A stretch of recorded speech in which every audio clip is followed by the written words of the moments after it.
మార్చి 2025లో నేను ముఖ్యమంత్రి గారు కేంద్ర జలవనరుల మంత్రి సిఆర్ పాటిల్ గారిని కలిసి కృష్ణా నదీ జలాలు డివిజన్ అయ్యే ఈ సమయంలో మాకే 71% రావాలి, ఏ విధంగా 71% రావాలి అని ఎక్స్ప్లెయిన్ నోట్తో ఇచ్చి KWDT2 జస్టిస్ బ్రిజేష్ ట్రిబ్యునల్కి మీరు వేగవంతం చేయాలని చెప్పి కూడా ఎక్స్పెడైట్ చేయాలని చెప్పి కూడా రిక్వెస్ట్ చేయడం జరిగింది.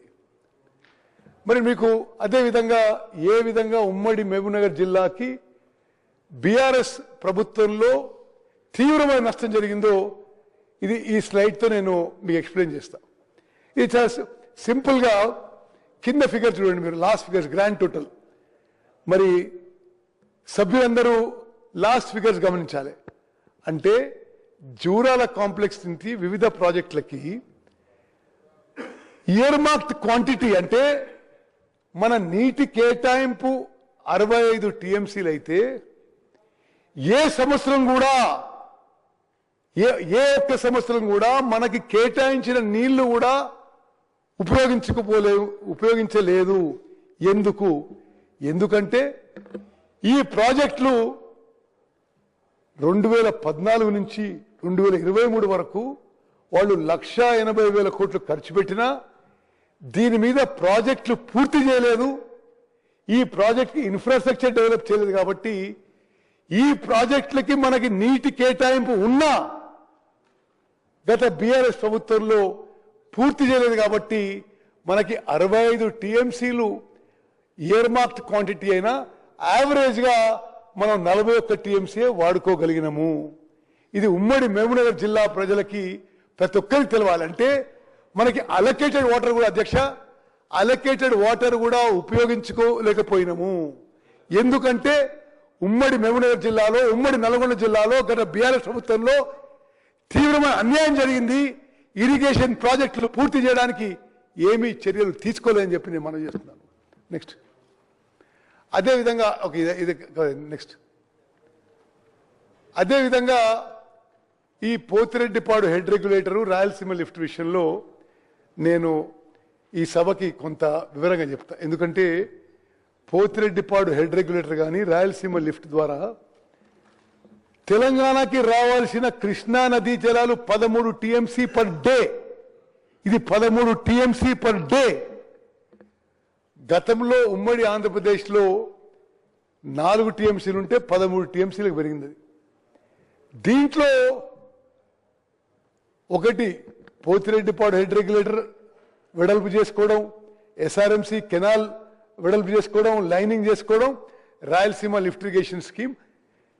మరి గత బీఆర్ఎస్ ప్రభుత్వంలో వీళ్ళకి తెలిసి ఆ పనులు మొదలైనవి, పనులు ముందుకు పోయినాయి.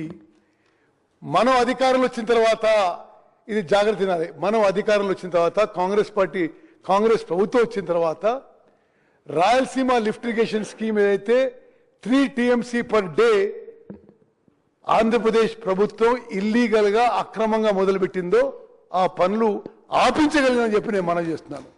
నెక్స్ట్ అదేవిధంగా ఈ పోతిరెడ్డిపాడు హెడ్ రెగ్యులేటర్ విషయంలో అసెంబ్లీలో తీర్మానం చేసినాం. KRMBలో కేంద్ర ప్రభుత్వంలో న్యాయపరంగా అన్ని విధాలుగా పోరాటం చేస్తున్నాం. మరి ఇవన్నీ కూడా మన ప్రభుత్వం పోతిరెడ్డిపాడు హెడ్ రెగ్యులేటర్ దాన్ని రెస్ట్రైన్ చేయడానికి ఏమేమి స్టెప్స్ తీసుకున్నో స్పష్టంగా చెప్పడం జరిగింది. నెక్స్ట్ అదేవిధంగా ఆంధ్రప్రదేశ్ రీఆర్గనైజేషన్ యాక్ట్లో కృష్ణా జలాల విషయంలో ఒకటి ఉంది. ఏంటంటే కృష్ణా నదీ జలాలు ఎవరు ఎంత ఉపయోగించుకుంటారో ఒక లెక్క ఉండాలని టెలిమెట్రీ ఇన్స్ట్రుమెంట్స్ పెట్టమన్నారు. టెలిమెట్రీ ఇన్స్ట్రుమెంట్స్ అంటే ఎంత water quantity is flowing per day అని లెక్కేయడానికి. అది సెంట్రల్ ఆఫీస్లో మానిటర్ చేస్తారు. 10 ఏళ్ల పాటు గత ప్రభుత్వం కృష్ణా నదీ జలాల విషయంలో తెలంగాణకు ఎంత అన్యాయం చేసిందంటే కనీసం టెలిమెట్రీ ఇన్స్ట్రుమెంట్స్ పెట్టించలేకపోయినరు. కాంగ్రెస్ ప్రభుత్వం వచ్చిన తర్వాత మేము కేంద్ర ప్రభుత్వంతో KRMBతో పట్టుబట్టి ఆంధ్రప్రదేశ్ ప్రభుత్వం ఈ టెలిమెట్రీ ఇన్స్ట్రుమెంట్స్కి వాళ్ళు ఇవ్వాల్సిన బడ్జెట్ వాళ్ళు ఇవ్వకున్నా మేం బడ్జెట్ ఇస్తాం, వాళ్ళ సైడ్ టెలిమెట్రీ ఇన్స్ట్రుమెంట్స్ పెట్టడానికి కూడా మేం బడ్జెట్ ఇస్తామని చెప్పి కొంత అమౌంట్ ఇవ్వడం జరిగింది. ఇంకొంత మరి ఎంతైతే అంత ఖర్చు పెడదామని చెప్పి కూడా స్పష్టంగా చెప్పినాం. నెక్స్ట్ అదేవిధంగా ఇప్పుడు మనం బీఆర్ఎస్ నాయకులు ఈ గోదావరి నదీ జలాలు అక్రమంగా తరలించే ప్రాజెక్టులు చేస్తే ఈ తెలంగాణలో కాంగ్రెస్ ప్రభుత్వం పెద్ద మనుషులు పట్టించుకోవడం లేదు, నిర్లక్ష్యమని రకరకాల ఆరోపణలు చేస్తున్నారు. స్పష్టంగా శాసనసభ రికార్డుగానే మనం చేస్తున్నా, ఆనాడు వైఎస్ జగన్మోహన్ రెడ్డి గారు ఆంధ్రప్రదేశ్ ముఖ్యమంత్రిగా, కల్వకుంట్ల చంద్రశేఖరరావు గారు తెలంగాణ ముఖ్యమంత్రిగా పలు సమావేశాలు ప్రజాభవన్లో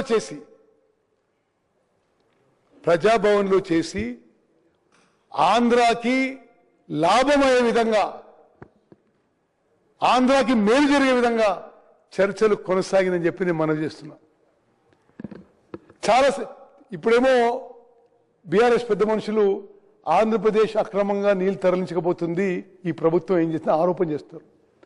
ఆనాడు స్వయాన ముఖ్యమంత్రి కేసీఆర్ గారు గోదావరి జలాలని రాయలసీమ తీసుకుపోయి రత్నాలసీమ చేస్తా అని చెప్పిండు.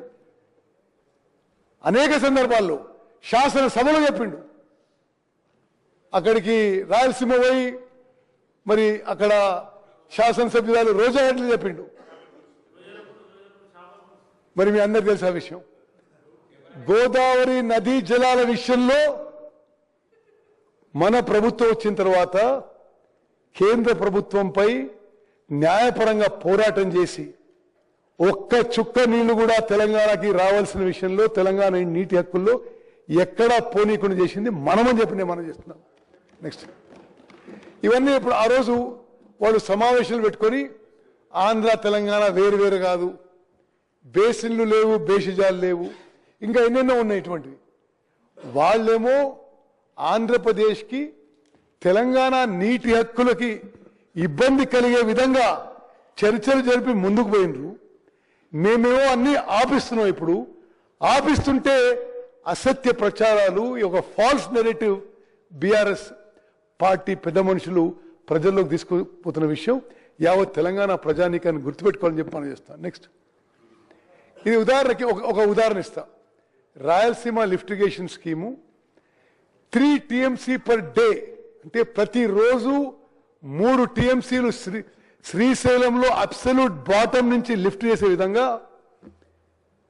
గతంలో బీఆర్ఎస్ ప్రభుత్వంలో ప్లాన్ చేస్తే, అంటే శ్రీశైలం 797 లెవెల్ నుంచి ప్లాన్ చేస్తే కేంద్ర ప్రభుత్వము ఒక అపెక్స్ కౌన్సిల్ మీటింగ్ పిలిచింది. దాని మీద అపెక్స్ కౌన్సిల్ మీటింగ్ పిలిస్తే గత ముఖ్యమంత్రి కేసీఆర్ గారు ఆంధ్రప్రదేశ్ ఈ రాయలసీమ లిఫ్ట్ ఇరిగేషన్ స్కీమ్ కట్టుకోవడానికి దోహదపడే విధంగా వాళ్ళు పిలిచినప్పుడు ఇప్పుడు నేను రాలేను అని చెప్పి ఆ Rayalaseema lift irrigation scheme tenders పూర్తయినాక కొంతకాలం తర్వాత అపెక్స్ కౌన్సిల్ మీటింగ్ పోవడం జరిగింది. మనం తెలంగాణలో కాంగ్రెస్ ప్రభుత్వం వచ్చిన తర్వాతనే రాయలసీమ లిఫ్ట్ ఇరిగేషన్ స్కీమ్ పనులు ఆపించిందని చెప్పి కూడా నేను మనం చేస్తున్నాను.